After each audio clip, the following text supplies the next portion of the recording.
5 मार्च 1968 की वाणी का तीसरा पेज चल रहा था।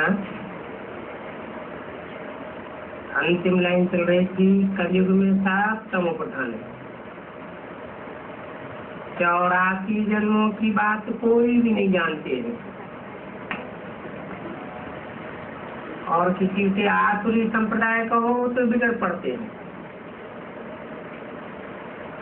5 मार्च 1968 की वाणी का चौथा पेज। बोलते हैं क्या शास्त्र सब झूठे हैं? अरे ये तो है ही झूठ खंड। झूठ खंड में ही लड़ाई मारा मारी होती है। इसका नाम ही है कल है, कल इसका युग कलयुग। सत्य खंड में तो सच्चाई होती है, सत्य खंड में मारा मारी थोड़ी ही होती है। अभी झूठी बातें सुनते सुनते सुनाते सुनाते सब झूठ बन गए। जहाँ सत्य है वहाँ सत्य खंड में झूठ की रत्ती भी नहीं होती और इस झूठ खंड में सत्य की रत्ती ही नहीं। पतित होते ही हैं कलयुग में, इसलिए सब पुकारते हैं आकर के पावन बनाओ। अब आकर के कौन पावन बना दे? क्या रावण पावन बना दे? रावण तो खुद ही 10 सिरों वाला है। 10 सिर माने अनेक बातें करने वाला, अनेक मत देने वाला। तो सच्चाई कहाँ से आएगी? रामलीला दिखाते हैं, राम को 1 सर दिखा देंगे, रावण को 10 सर दिखाते हैं। अब तो कुछ भी नहीं समझते। अभी बाप कहते हैं कि पावन बनने की शिक्षा तो बाप ही देते हैं। सत्य बाप ही सत्य खंड की स्थापना करते हैं। वो मनुष्य समझते हैं कलयुग पूरा होने में अजून 40,000 वर्ष पड़े हैं। बाप कहते हैं कल्प की आयु ही 5,000 वर्ष है। उसमें भी 2,500 वर्ष की हिस्ट्री मनुष्य के पास है। जब दुख होता है और जो सुख की दुनिया थी 2,500 साल, उसकी तो मनुष्य के पास कोई हिस्ट्री ही नहीं। वास्तव में आधा समय सुख की दुनिया, आधा समय दुख की दुनिया। जब जास्ती दुख पड़ता है तो दिन गिनते हैं, या सुखी समय में मनुष्य दिन गिनता है। जब सुख होता है तो दिन कोई नहीं गिनता है, जब दुख होता है तो एक एक दिन गिनना होता है। तो ये हिस्ट्री दुख के समय की है या सुख के समय की है? दुख के समय की हिस्ट्री होती है। सुख की दुनिया, वहाँ कोई हिस्ट्री बनाने की दरकार होती नहीं। तो बाप कहते हैं शास्त्र मनुष्यों के लिखे हुए हैं, सब झूठे हैं। फिर भी तुम समझाते हो तो कोई समझते हैं, कोई नहीं समझते। जो यहाँ की सैंपलिंग वाले होंगे वो ही समझेंगे।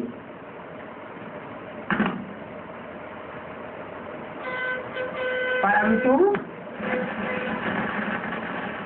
यहाँ जो विघ्न पड़ते हैं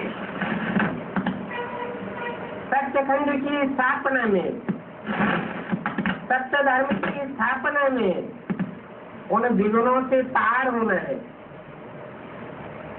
बाकी कोई कौरव और पांडवों की लड़ाई नहीं है।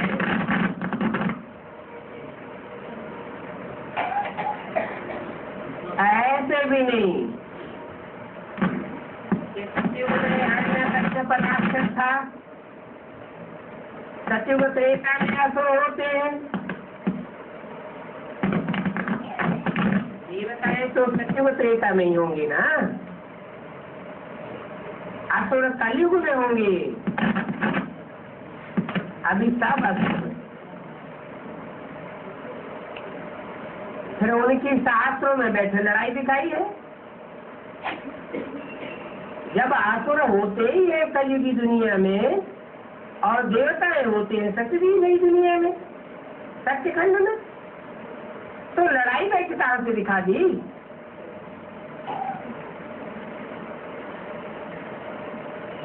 कितनी झूठी बातें हैं। उन असुरों की उन देवताओं की फिर लड़ाई कैसे होगी?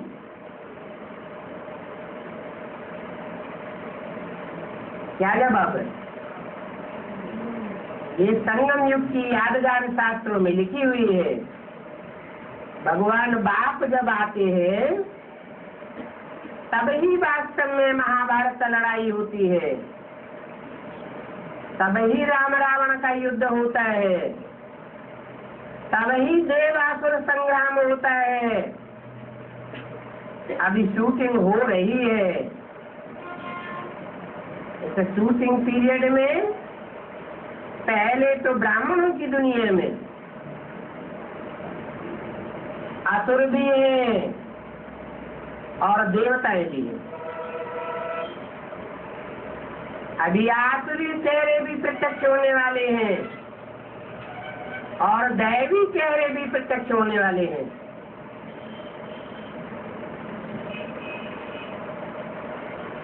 बाकी स्थूल लड़ाई की तो बात ही नहीं है। ये तो 5 विकारों से तुम्हारा युद्ध है। इसमें स्थूल हथियार आदि की बात नहीं है।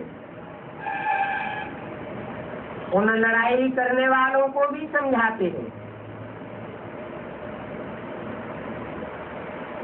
कि तुम बंदूक चलाते हो,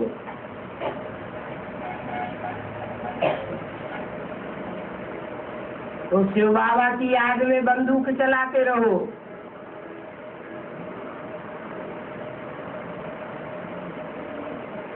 तो तुम्हारा भी कल्याण हो जाएगा।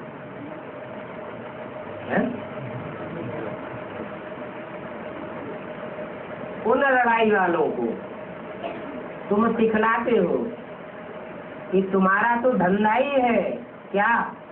देश की रक्षा करना।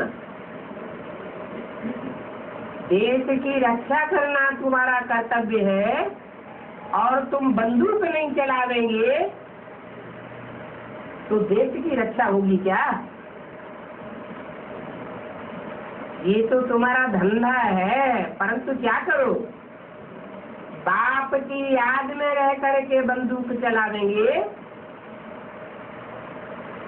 तो तुम सुख की दुनिया में आवेंगे। तुम बच्चों को भी कहते हैं रावण आसुर है, कहते हैं राम ने बाण मारे। अब राम भगवान को कहा जाता है, भगवान कोई हिंसा सिखावेंगे क्या? हिंसा की बात नहीं है, परंतु जो अनसुधरेले हैं, बहुत ढीठ हैं, हठ योगी हैं, सच्चाई को सहज मानने वाले नहीं हैं, तो उनको ज्ञान के बाण मारने पड़ते हैं। तुम रूहानी सेना हो, सेना के पास बेहद के तीर तलवार हैं।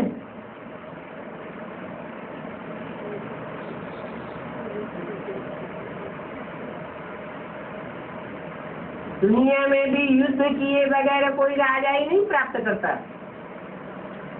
हिस्ट्री में कोई ऐसी राजाई हुई है जो युद्ध किए बगैर राजाई मिल गई हो? नहीं, वो तो हिंसक युद्ध है। बाप आकर के तुमको अहिंसक युद्ध सिखाते हैं, ऐसा अहिंसक युद्ध सिखाते हैं जो 2500 वर्ष तक फिर कोई भी हिंसा नहीं करनी पड़ेगी।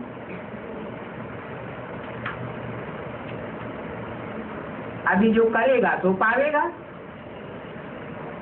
इसलिए कहते हैं gateway to heaven is Mahabharata. Mahabharata युद्ध स्वर्ग के गेट खोलेगा। इस युद्ध से जो पसार नहीं होंगे वो स्वर्ग के गेट में जा सकेंगे? जा सकेंगे? नहीं जा सकते। ये सत्य और असत्य का युद्ध है। सत्य की विजय होती है और झूठ की हार हो जाती है। जो जीत पाते हैं वो स्वर्ग में जाएंगे, और स्वर्ग में भी अनेक प्रकार के मर्तबे होते हैं। राजा, रानी, प्रजा, दास दासियां, चंडाल सब चाहिए, परंतु मुख्य बात है काम के ऊपर जीत पाना। इसलिए बाप दादा युक्ति भी बताते रहते हैं। भाई बहन के संबंध से भी ऊपर जाना है।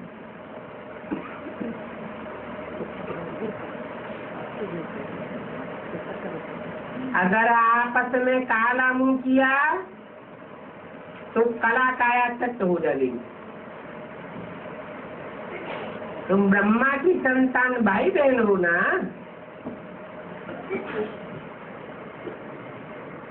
अगर काला मुंह किया तो कुल कलंकित बन पड़े। ब्रह्मा के कुल को कलंक लगाई दिया।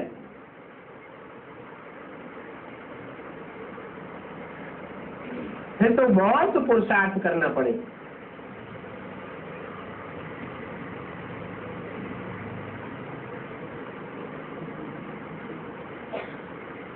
ऐसे कुल कलंकित वालों को भी फिर अलाउ करना पड़ता है।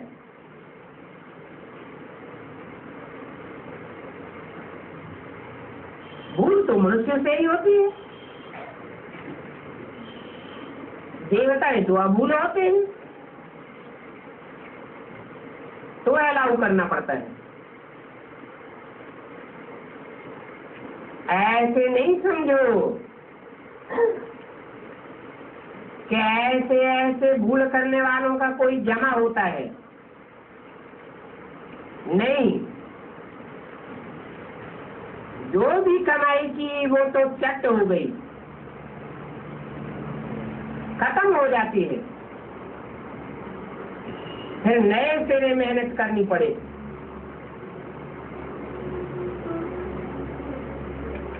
बाप को बुलाते ही हैं कि आकर के पतितों को पावन बनाओ।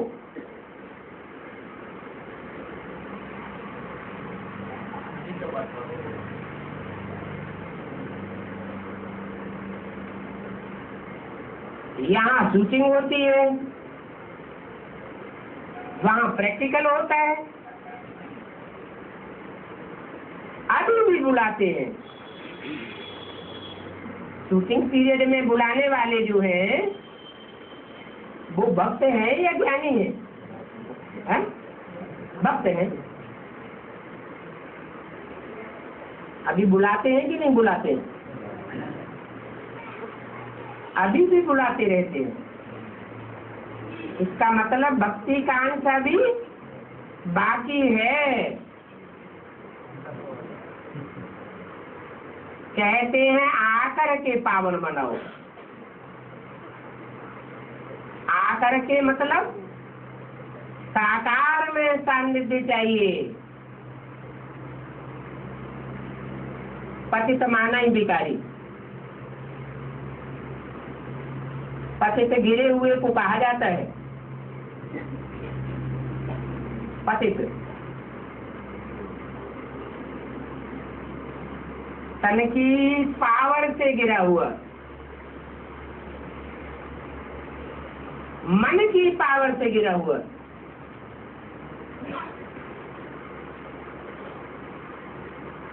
मन तो 11वीं इंद्रिय है,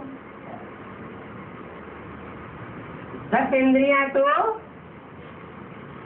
मन के नीचे है, इसलिए मन को ही आत्मा कहा जाता है। शास्त्रों में भी लिख दिया है मन रेव आत्मा, मन ही आत्मा है।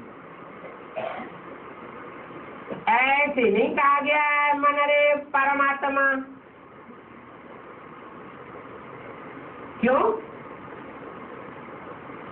जो परमात्मा पार्ट है वो मन चलाने वाला नहीं है,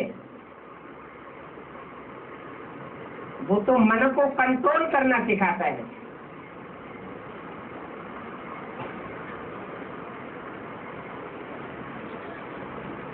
तो पतित माने विकारी, पावन माने निर्विकारी।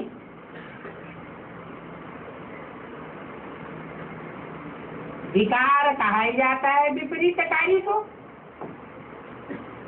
वि माने विपरीत, कार माना कार्य। परमात्मा ने आकर के जो रास्ता बताया कर्म अकर्म विकर्म का, उस रास्ते को छोड़ करके जो विपरीत आचरण करते हैं कर्म इंद्रियों से, उसको विकार कहा जाता है। और विकार की बात पर ही कितने विघ्न पड़ते हैं।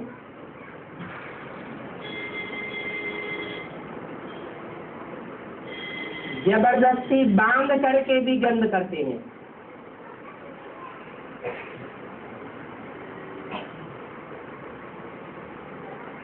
विकारी भी पहले सतो प्रधान होते थे, फिर आज की दुनिया में ऐसे ऐसे तमो प्रधान विकारी है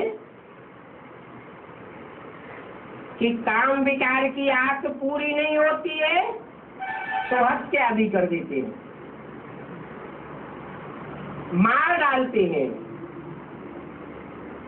सीढ़ी में भी दिखाया है ना,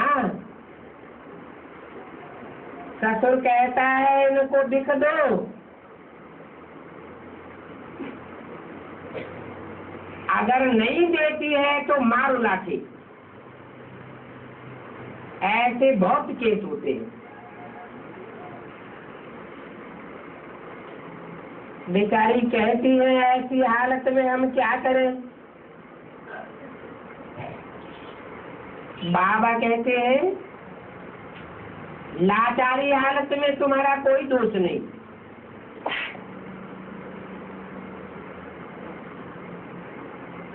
जबरियन बांध करके विकारी बनाते हैं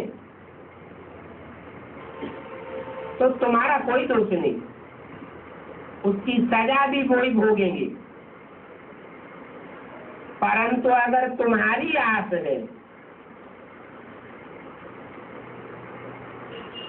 विकारी सुख भोगने की तुम्हारी आस है, तो तुम भी दोषी हो,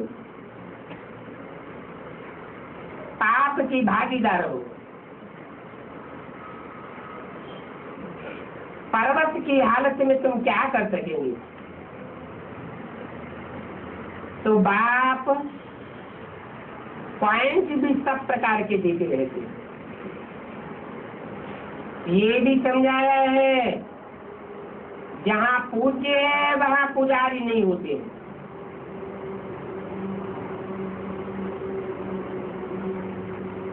जहाँ पुजारी होते हैं वहाँ कोई पूज्य नहीं होते। जड़ मूर्तियों की भले पूजा करें, परंतु वो जड़ मूर्तियाँ कोई पूज्य नहीं होती है। पूजने योग्य चैतन्य होगा या जड़ होगा? चैतन्य पूजने योग्य हो सकता है, और चैतन्य ही पुजारी होता है।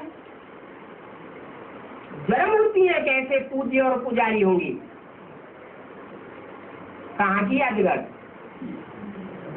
संगम युग की यादगार बनाते हैं।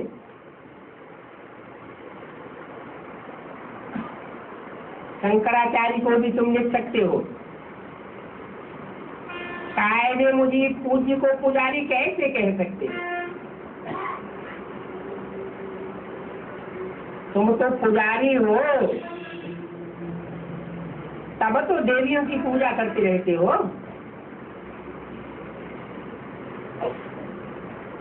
ओम नमो नारायण कहते हो।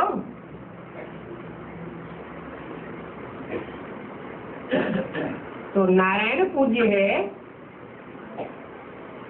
या आज के मनुष्य पूज्य है?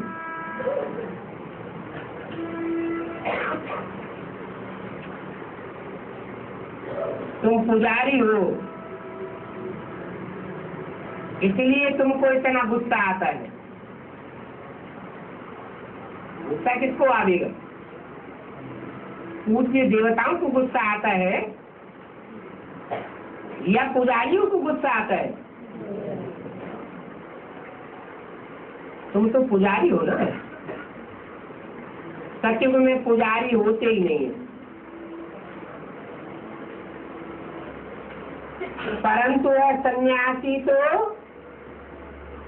स्वर्ग को ही नहीं मानते।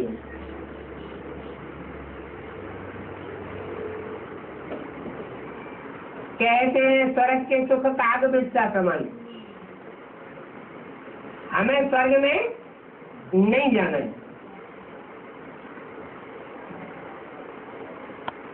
वो सत्युग में जाते ही नहीं, तो सत्युग को मानेंगे कैसे? वो तो है ही हठ योगी निवृत्ति मार्ग वाले। देवताएं होते हैं प्रवृत्ति मार्ग वाले। सत्युग त्रेता में है प्रवृत्ति मार्ग और द्वापर कलयुग में है निवृत्ति मार्ग। तो हठ योगी निवृत्ति मार्ग वाले सन्यासी, उनका तो धर्म ही अलग है।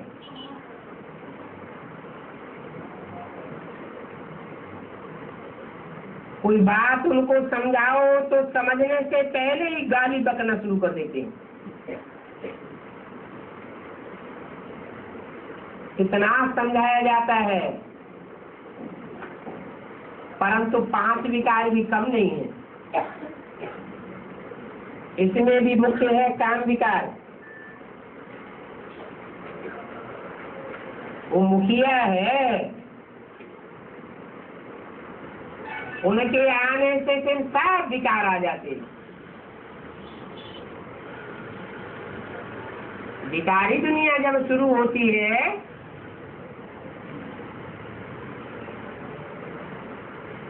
तो कौन सा धर्म पहले आता है?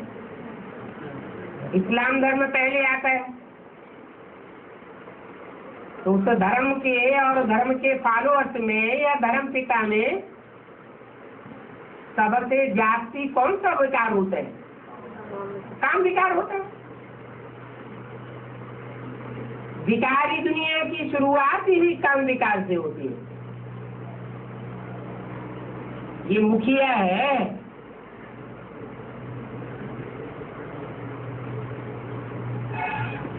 परंतु वह अपने वजीर सब साथ ले आते हैं।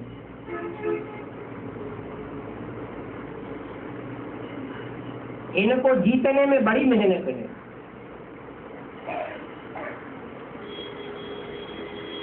विश्व का मालिक मेहनत के बगैर थोड़े ही बन सकते हैं।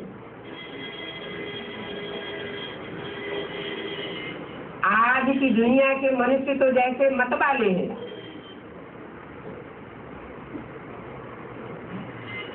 कहते हैं क्या सतयुग की नई दुनिया आवेगी तो सिर्फ ये देवता ही नहीं होंगे और कोई धर्म वाले नहीं होंगे?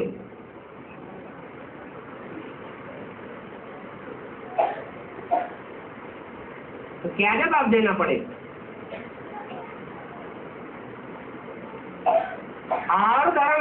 की पैदाइश करने वाले जो धर्म पिताएं हैं, वो सत्यखंड की स्थापन करते हैं क्या? सत्य की दुनिया बनाते हैं क्या? जब वो सत्य की दुनिया बनाते ही नहीं तो उनके फॉलोअर्स तो सत्युग में कैसे आ गए? सब धर्म की स्थापना करने वाला तो एक ही बाप है, और उस एक ही मत पर जो चलते हैं और ऐसे पक्के होकर चलते हैं कि फिर कहीं भी कन्वर्ट नहीं होते, वो क्यों नहीं सत्युग में आ गए?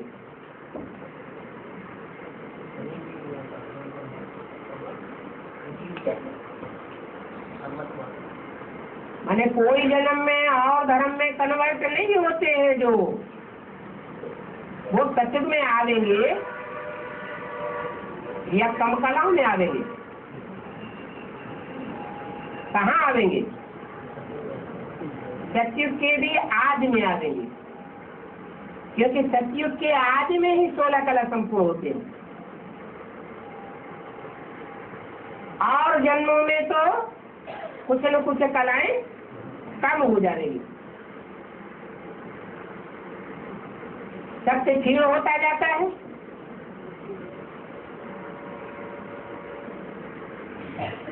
तो वो तो कहते हैं सत्युग में सिर्फ देवताएं ही होंगे, ऐसा तो कब हो ही नहीं सकता। हमने ऐसा कब सुना नहीं।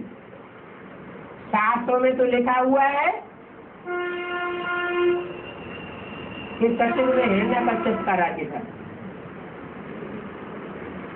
तो सुनी सुनाई बातों पर ही विश्वास करते रहते, ये नहीं समझते कि शास्त्रों में जो भी लिखा हुआ है उसकी कोई हिस्ट्री नहीं है। हिस्ट्री उसको कहा जाता है जिसका प्रूफ और प्रमाण मिले। शास्त्रों में सब इस संगम युग की बातें लिखी हुई हैं।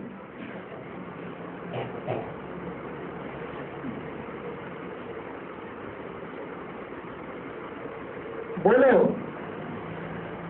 तुम सुनी सुनाई बातों की बात करते हो, शास्त्रों की, और हम कहते हैं कि हमको बाप भगवान आकर के सुनाते हैं। हम बेहद के बाप से सुनते हैं।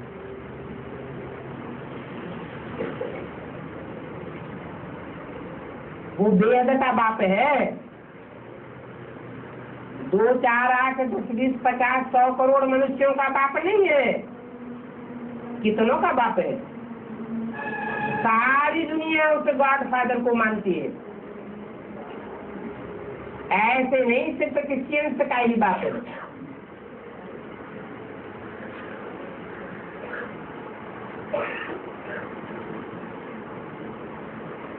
तुम तो अब तक सुनते ही आए हो असुरों से, और हमको बाप पढ़ाते हैं जो असुरों को भी देवता बनाने वाला है। तो ये सब बातें बहुत समझने की है। कितनी ऊंची कमाई है।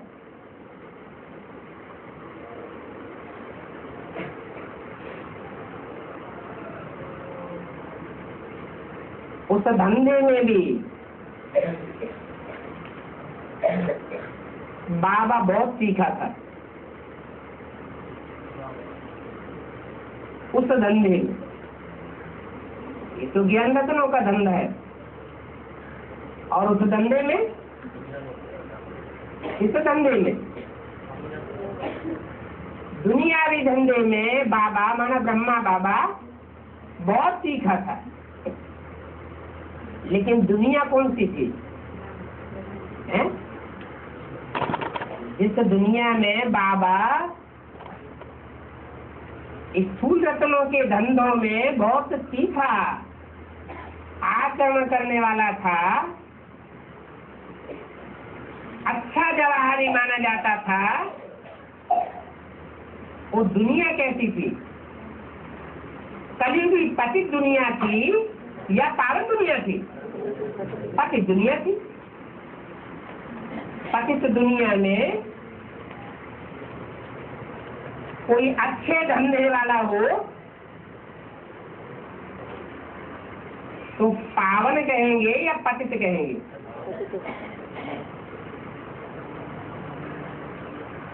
जो सच्चा होगा वो झूठ की दुनिया में सच्चाई से अगर धंधा करेगा तो उसका धंधा सफल होगा? सफल हो ही नहीं सकता। इसलिए यज्ञ के आदि में ब्रह्मा बाबा का एक भागीदार भी था। बाबा ने उसको होशियार समझ करके अपनी दुकान में नौकर रख लिया और दुकान का सारा कारोबार उसको सौंप दिया। होशियार भी था और सच्चाई भी थी।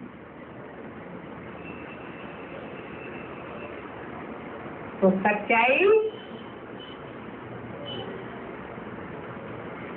ब्रह्मा बाबा की दासी बन गई। सच्चाई को कौन से युग में दास दासी बनना पड़ता है? कली की दुनिया में। इसलिए शास्त्रों ने दिखाया है कि देवताओं को रावण ने अपनी पाटी से बांधा हुआ था।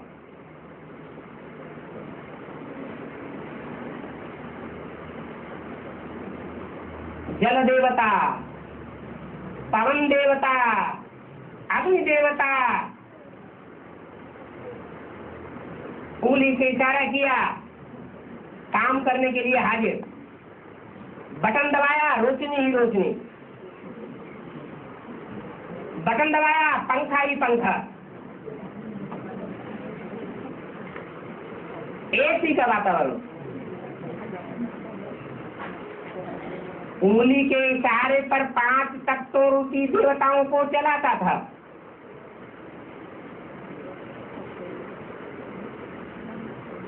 तो कलिबी दुनिया में जो दुनियावी धंधे हैं, उन धंधों में कोई मर्तबे वाला वही बन सकता है जो झूठ की दुनिया में झूठों के साथ चले। आज की दुनिया में कोई भी सच्चा आदमी मेहनत की कमाई करके करोड़पति अरबपति नहीं बन सकता। उनका भागीदार भी बूढ़ा था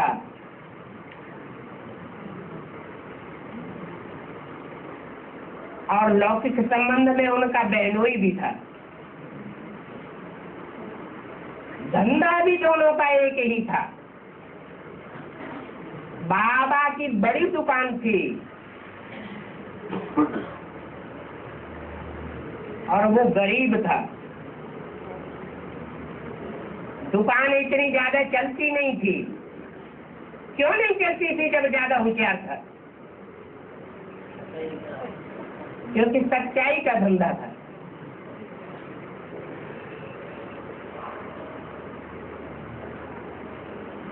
तो बोला उस धंधे में भी जानते हो कि बाबा क्या था? कोई की भी ताकत नहीं थी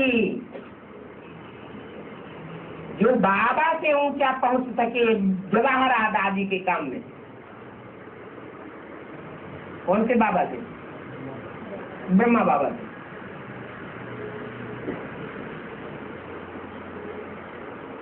अभी तुम जानते हो ये भी अविनाशी जवाहरात का धंधा है। वो है विनाशी धंधा और ये है अविनाशी धंधा।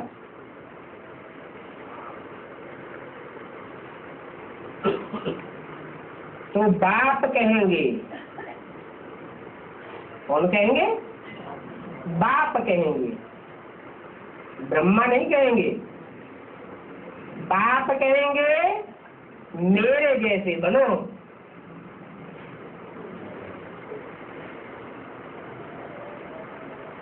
फॉलो करो बाप को। कितना सहज युक्ति बताते हैं। इसके लिए अपन को आत्म समझो। पॉइंट्स तो बहुत देते हैं। बात कहते हैं अच्छे अच्छे पॉइंट्स अपने पास नोट कर दो। फिर भाषण करने के समय रिवाइज करो। पहले लिखना चाहिए, फिर 2-3 बार प्रैक्टिस करनी चाहिए।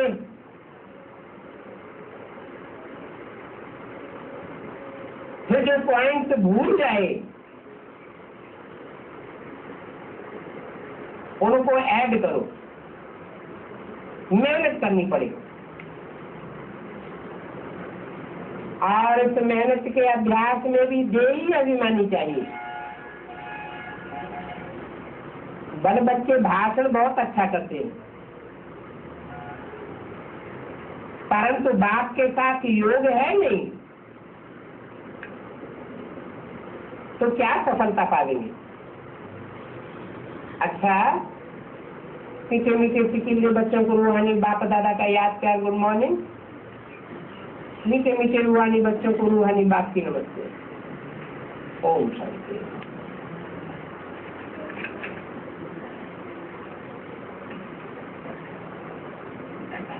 ये है रात्रि क्लास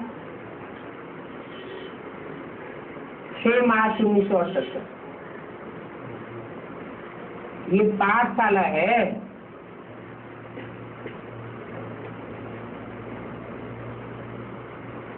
इसकी पाठशाला है, भगवान बाप की पाठशाला है। भगवान बाप आकर के संगम युग में जो पढ़ाई पढ़ाते हैं,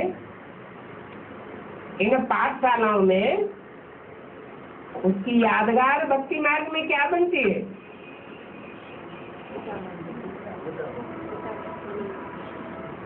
इन पाठशालाओं की यादगार बनती है गांव गांव में, शहर शहर में गीता मंदिर। परंतु उन गीता मंदिरों में भगवान की जगह कृष्ण को बिठाई दिया है,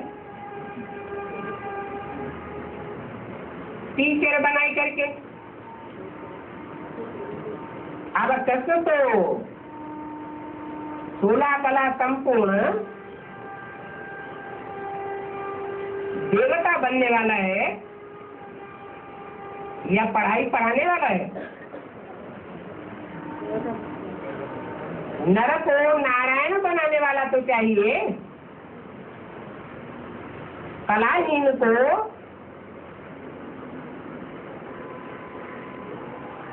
कलाओं से भरपूर बनाने वाला चाहिए। कौन बना देगा?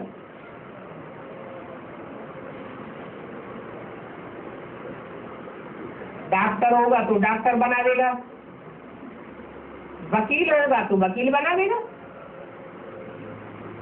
इंजीनियर होगा तो इंजीनियर बना देगा।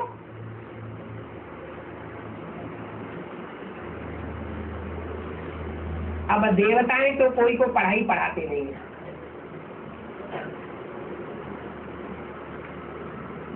देवताएं मनुष्य को देवता नहीं बनाते। हाँ, देवताओं से पैदा होते हैं तो देवता कहे जाते हैं। बाकी नर को नारायण बनाना ये तो एक भगवान का काम है। यहाँ पाठ ही है मनुष्य से देवता बनाने का। मनुष्य होते हैं विकारी, देवताएं होते हैं निर्विकारी। विकारी मनुष्यों को निर्विकारी देवता बनाना ये पवित्र देवताओं का काम है या एवर प्योर भगवान का काम है? जो सदा ही एवर प्योर है वो ही पवित्र देवता बनाता है। तो देखो कौन पढ़ाते हैं? बाप पढ़ाते हैं। बच्चों को तो समझाया है कि मोक्ष व मुक्ति आदि की तो बात ही नहीं है। वो मनुष्य समझते हैं कि हम मोक्ष को पावे। आत्मा सदैव के लिए इस दुख की दुनिया से मुक्त हो जाए, परंतु ऐसा तो हो ही नहीं सकता। अगर सभी आत्माएं इस दुनिया से मुक्त हो जाएं, तो इस दुनिया की आबादी खत्म हो जाएगी ना, कि बनी रहेगी? सारे ही मुक्त होते जाए तो दुनिया ही खाली हो जाए, परंतु सदा काल की मुक्ति तो होती नहीं। हाँ, ये तो बाप का गायन है, सदा शिव, वो सदैव ही मुक्त है। वो जन्म मरण के चक्र में आता ही नहीं। जो जन्म मरण के चक्र में नहीं आता, देह के बंधन में ही नहीं आता, वो सुख दुख भोगता भी नहीं।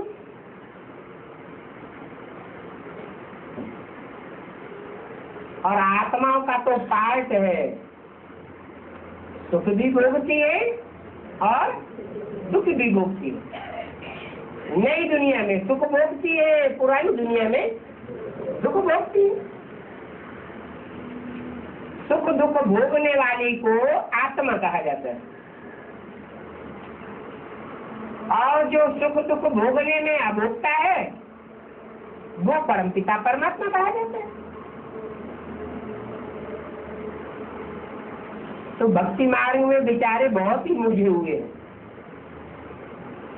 गुरुओं ने सिखाई दिया कि आत्मा की सदाकाल मुक्ति मोक्ष हो जाता है, परंतु सदाकाल की मुक्ति तो कोई को होती नहीं है। ये तो वर्ल्ड की हिस्ट्री जाग्राफी रिपीट होती रहती है।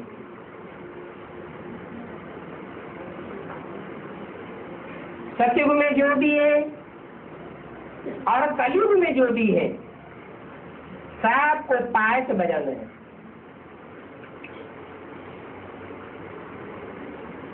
वो तो शास्त्रों में लिखते भी है। जो मोक्ष की बात करने वाले हैं वो शास्त्र में लिखते भी है, कल्प कल्प लगी प्रभु अवतारा। हर कल्प में प्रभु का, भगवान का अवतार होता है।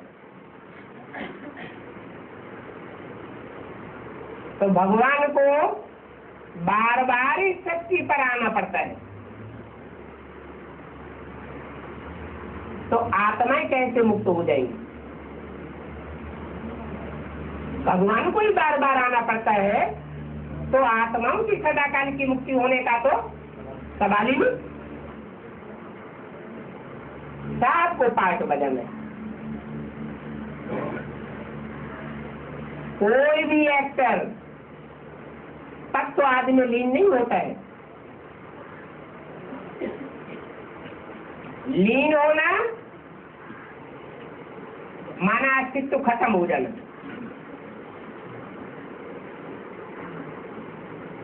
सागर में से एक चुल्लू पानी लिया और वो पानी सागर में मिला दिया, तो कहेंगे चुल्लू पानी सागर में लीन हो गया। अब वही चुल्लू पानी फिर वापस आ सकता है क्या? वापस आएगा? नहीं आ सकता। तो आत्मा परमात्मा में लीन नहीं होती है। हाँ, ये बात है कि आत्माएं परमात्मा बाप की याद में लीन हो सकती है। वो भी जितना ज्ञान होगा, जितनी पहचान होगी बाप की, उतना लव में लीन होगी। सबका प्यार परमात्मा के साथ एक जैसा नहीं हो सकता।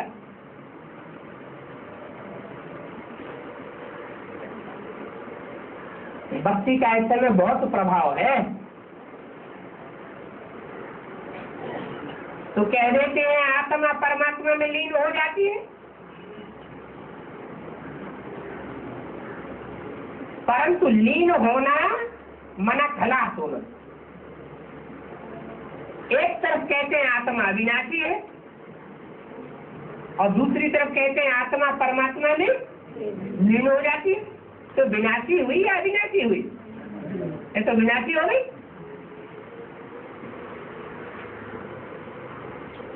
भक्ति और ज्ञान अर्थात राम और रावण का युद्ध है।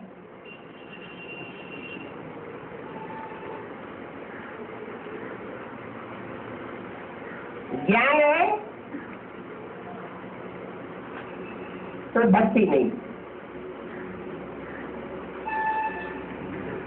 भक्ति है तो ज्ञान नहीं। भक्ति के फॉलोअर्स बहुत होते हैं और ज्ञान को फॉलो करने वाले थोड़े होते हैं।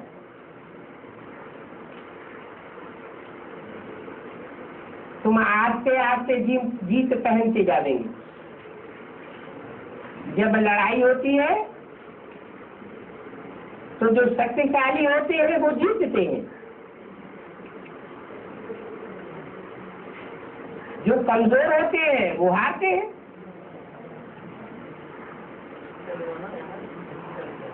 राम की जीत होती है, रावण की हार होती है। क्यों? राम है एक और रावण है अनेक। रावण के अनेक सिर हैं और राम का एक सिर है। सत्य एक होता है और झूठ अनेक प्रकार का होता है। कोई आदमी झूठ बोलना शुरू करे तो एक के पीछे दूसरा झूठ बोलेगा, दूसरी बात के पीछे तीसरा झूठ बोलेगा, झूठ के ऊपर झूठ बोलता ही चला जाएगा। सत्य तो अटल होता है। अभी तो रावण का राज्य है ना, एक मुख का राज्य है कि अनेक सिरों का राज्य है? अनेक सिरों का राज्य है। एक मिनट से बुद्धि गद्दी पर बैठेगा, एक कानून निकालेगा, दूसरा गद्दी पर बैठेगा, उस कानून को काट करके दूसरा कानून निकाल देगा। कोई कायदा कानून स्थिर होकर के रहता ही नहीं। और बाप एक आते हैं तो 2500 वर्ष के लिए कायदे कानून की दुनिया स्थिर हो जाती है। तो देखो राम राज्य और रावण राज्य ये अक्षर तो कहते हैं ना, परंतु अर्थ नहीं समझते कि राम राज्य का क्या अर्थ है। राम कहा ही जाता है रमण कराने वाले को, खेल खिलाने वाले को, प्रसन्नता का खेल खिलाता है। और रावण कहा जाता है रुलाने वाले को। रावण रुलाता है, राम हंसाता है। बाप बैठ समझाते हैं तुम अभी रावण पर जीत पहन फिर के सुखधाम की स्थापना करते हो।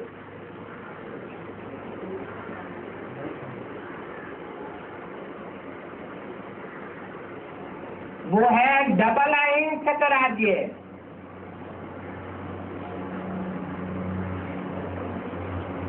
और यहाँ है डबल हिंसक। और हिंसा भी कितनी प्रबल है, और ये काम विकार कितना प्रबल है।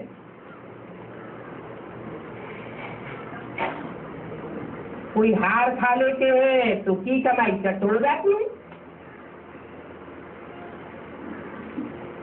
ये खेल ही है हार और जीत का। माया रावण हराते हैं और राम बाप जीत पहनाते हैं।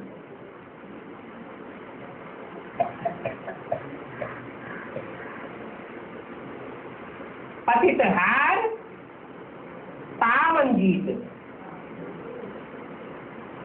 पतित हुए माने गिरे, पतित माने गिरे, तन की शक्ति से गिरे और मन की शक्ति से भी गिरे, मन हार हो गई। और पावन रहे, मन गिरे नहीं। इसलिए कीर्तन करते हैं तो गाते हैं अच्युतम केशवम राम नारायणम। पहला शब्द देते अच्युतम। चित्त माने नीचे गिरना, अच्युतम आ माने नीचे नहीं गिरना। शक्ति क्षीण नहीं होगी तो खुशी बनी रहेगी। शक्ति क्षीण होती है तो दुख पैदा हो जाता है। तो रावण हार खिलाते हैं और राम जीत पहनाते हैं। अभी तुम जानते हो हम यह बन रहे हैं, सभी को समझाओ कि बाप हमको यह पावन देवता बनाते हैं। यह माने कौन? नारायण जैसा बनाते हैं। नाम क्या रखा? नारायण। नार माने जल, ज्ञान जल। आयन माने घर, जिसका ज्ञान जल में ही घर है। देह और देह के 5 तत्व, देह के संबंधी, देह के पदार्थों में जिसकी बुद्धि नहीं चलती, काय में बुद्धि रमी हुई है, ज्ञान जल में बुद्धि रमी रहती है। सदैव ज्ञान जल में रहने वाला है। तो हम यह बन रहे हैं।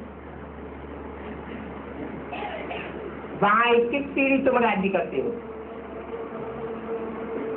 बड़ी खुशी से एक शरीर छोड़ दूसरा लेंगे। ये शरीर छोड़ने की प्रैक्टिस तुम अभी करते हो। कैसे? अपन को आत्मा समझ करके। आत्मा समझते हैं, आत्मा विनाशी है, देह विनाशी है। आत्मिक स्थिति में रहने वाला और देहभान की स्थिति में रहने वाला,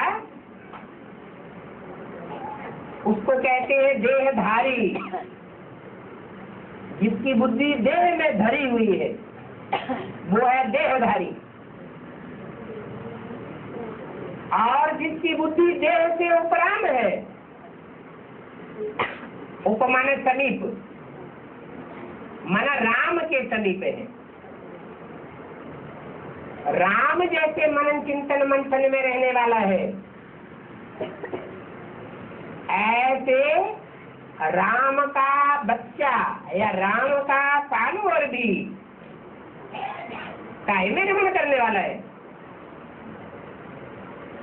आत्मिक स्थिति में रमण करने वाला है। तो जैसे कि तुम शरीर छोड़ने का अभ्यास करते हो, यहाँ बाप तुमको मरना सिखाते हैं। देह से मुर्दा होना नहीं सिखाते। क्या सिखाते हैं?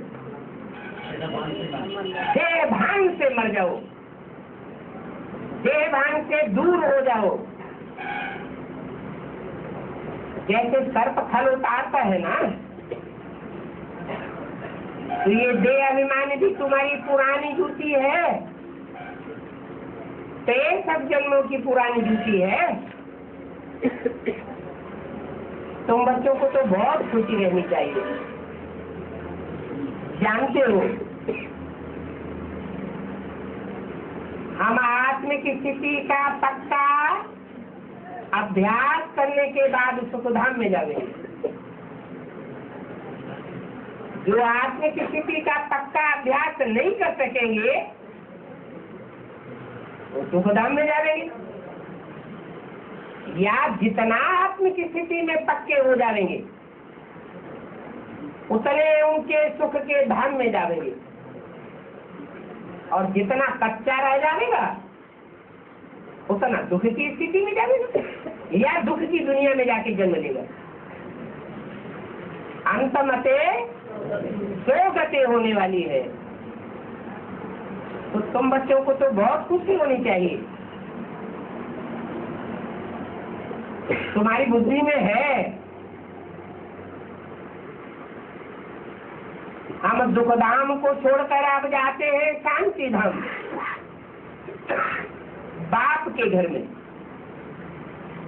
और फिर शांति धाम से आएंगे सुखधाम। ये ज्ञान तुमको और कहीं भी नहीं मिलेगा। क्या ऐसे नहीं कोई सीधा सुखधाम में चला जाएगा। पहले क्या चाहिए? पहले आत्मा शांत होनी चाहिए। विकारी होते हैं ना, विकारी सुख भोगने वाले होते हैं ना, वो अशांत रहते हैं या शांत रहते हैं? अशांत रहते हैं। माना अशांति की दुनिया में रहते हैं, खुद भी अशांत होते हैं और दूसरों को भी अशांत करते हैं। वो दुखधाम के वासी हैं। दुखधाम को मन बुद्धि रूपी आत्मा त्याग दे तो शांति में जाकर निवास करे। फिर शांति के बाद तुम सुख में आएंगे। ये ज्ञान तुमको और कहीं भी नहीं मिलेगा। ये चित्र तुम ही देखते हो और इनको समझते हो, फिर 5000 वर्ष बाद तुम ही देखेंगे। और दूसरे धर्म वाले इन चित्रों को न समझेंगे न देखेंगे, न दूसरों को समझाएंगे।